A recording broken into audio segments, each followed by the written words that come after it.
This is Pulse of Africa, the face and voice of Africa.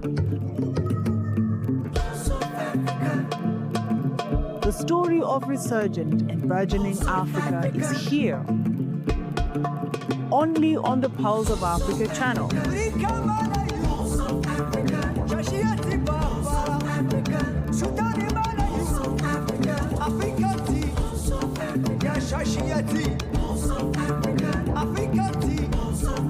Pulse of Africa, the face and voice of Africa.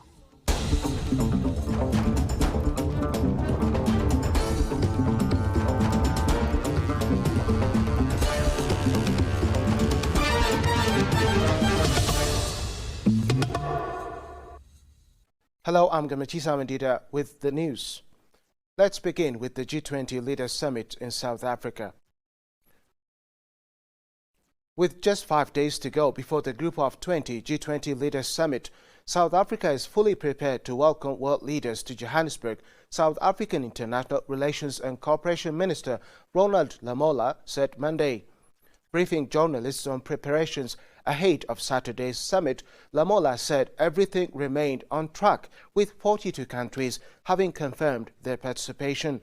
Lamola emphasized that South Africa's role as the first African country to host the G20 has helped elevate African perspectives on the global stage, placing issues of inclusivity and inequality firmly in the spotlight.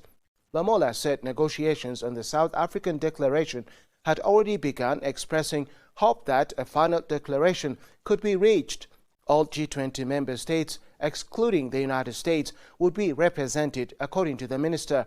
The gathering will also include 16 guest countries and 6 countries representing regional economic communities from Africa, the Caribbean, and East Asia. Lamola said the country was confident that its G20 presidency would leave a positive and enduring legacy. The G20 Leaders Summit is set to be held at the Nasrec Expo Center in Johannesburg from Saturday to Sunday. Zambia on Monday announced it will receive a new $1.5 billion 5-year health sector grant from the U.S., with the two countries set to sign a financing agreement next month. Health Minister Elijah Muchima said the forthcoming Memorandum of Understanding will run from April 2026 to 2030, with the funding aimed at consolidating gains in HIV, malaria and tuberculosis prevention, as well as strengthening outbreak surveillance and maternal and child health services. I am proud to announce that Zambia is one of the 16 out of 54 countries in Africa to partner with the United States government in pursuit of improved global health, Muchima said during a meeting between Zambian government officials and a visiting U.S. delegation on global health security and diplomacy in the capital, Lusaka. He noted that over the past 2 decades, Zambia has received nearly $7 billion in U.S. support for HIV and TB prevention, contributing to improved life expectancy and progress toward ending AIDS as a public health threat. The Zambian government will work with the American government to implement health services in Zambia that assure good health in alignment with the pact, he added.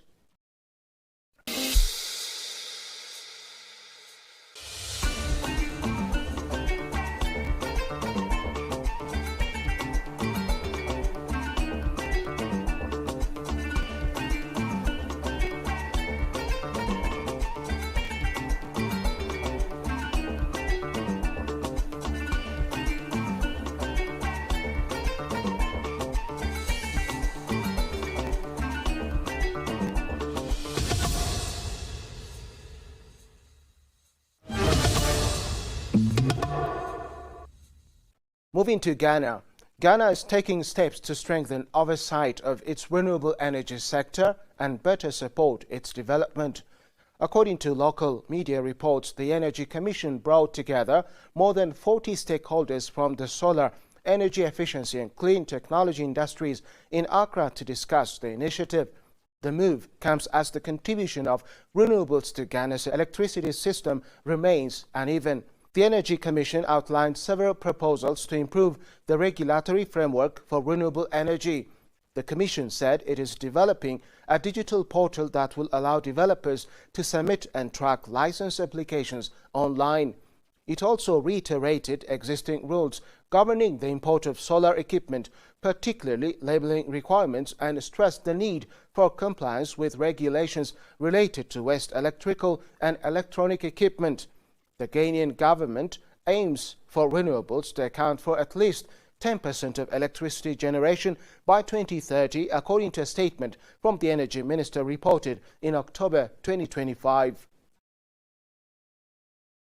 In a significant public health achievement, Cabo Verde, Mauritius and Seychelles have eliminated measles and rubella, becoming the first sub-Saharan countries to attain this milestone.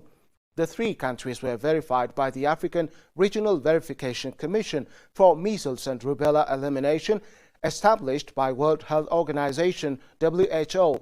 Cabo Verde, Mauritius and Seychelles joined 94 and 133 other globally verified as having eliminated measles and rubella, respectively. The achievement by the three countries follows the recommendation of the Regional Verification Commission for Measles and Rubella Elimination, which met in Johannesburg, South Africa in October 2025. After reviewing comprehensive programmatic and surveillance data, the Commission confirmed that the three small island developing states have interrupted endemic transmission of both viruses for more than 36 months while maintaining high-quality disease surveillance systems capable of rapidly detecting and containing any imported cases.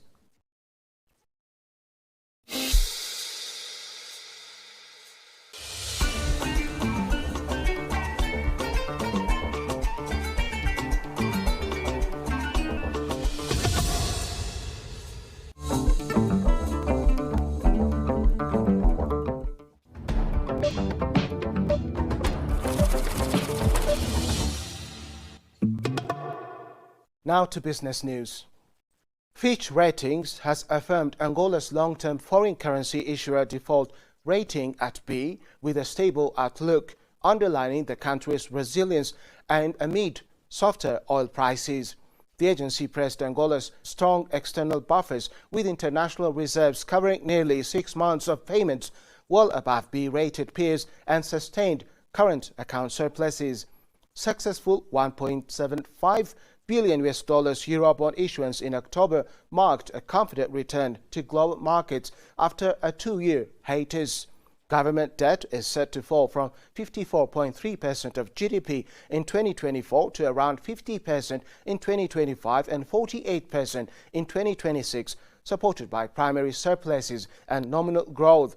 Diversification gains momentum as copper, diamond and gas exports rise, while non-oil inflation is expected to drop below 18% by end 2025 and approach 10% in 2026.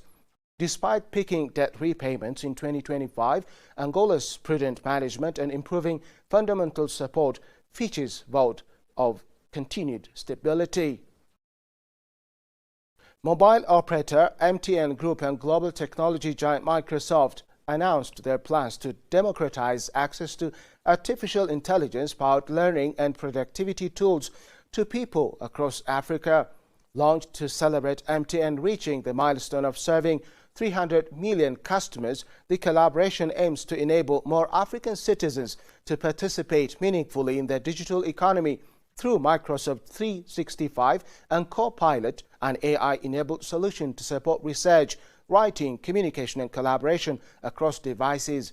The offering also includes Microsoft's trusted security features, helping users stay safer online through built-in protection against phishing, data loss and evolving cyber threats, supported by continuous monitoring across devices.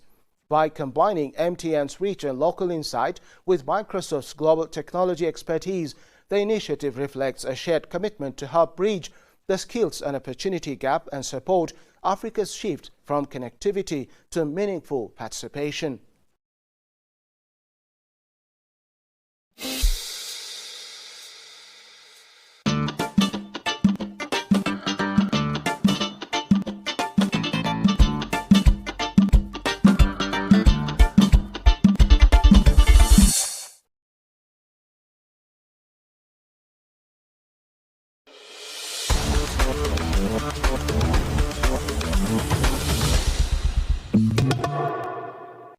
Moving on to sport news, the Democratic Republic of Congo kept alive hopes of a World Cup place as they edged Nigeria 4-3 on penalties after a 1-1 draw at the end of extra time to win the African qualifying playoffs in Morocco on Sunday.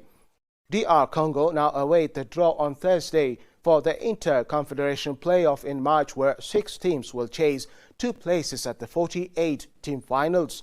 Captain Chancel Member converted the decisive kick after Congolese substitute goalkeeper Timothy Fayulu brought on a minute before the shootout made 2 saves in the shootout. Frank Onyeka had Nigeria ahead in the 3rd minute, but Meshek Elia equalized for the 2 sides to be level 1-1 after extra time. The mini-tournament in Rabat was the best runners-up across the 9 African qualifying groups whose fixtures were completed last month, with the Nile winners automatically booking a berth at the World Cup in Canada, Mexico and the US next year. Finally, in the best coach race, Morocco boasts 2 finalists. National team boasts Walid Reguera and U20 World Cup winning coach Mohamed Kirby. Joined by Cape Verde's Bubista, Morocco's success continues with both the senior national team and the U20 squad nominated for Best National Team.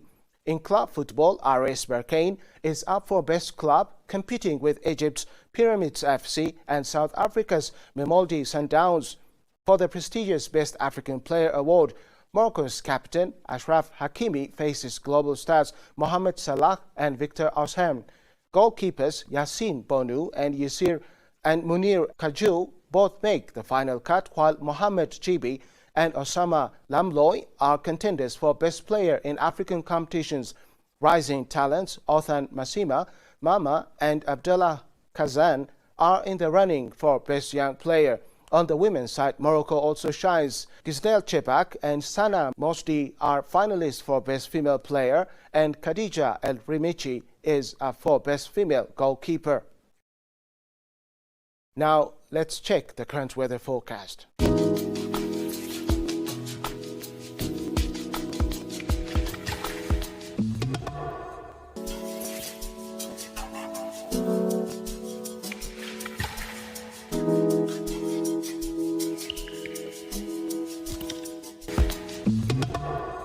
Thanks for joining us on Pulse of Africa News. Keep following us for more stories that matter across the continent.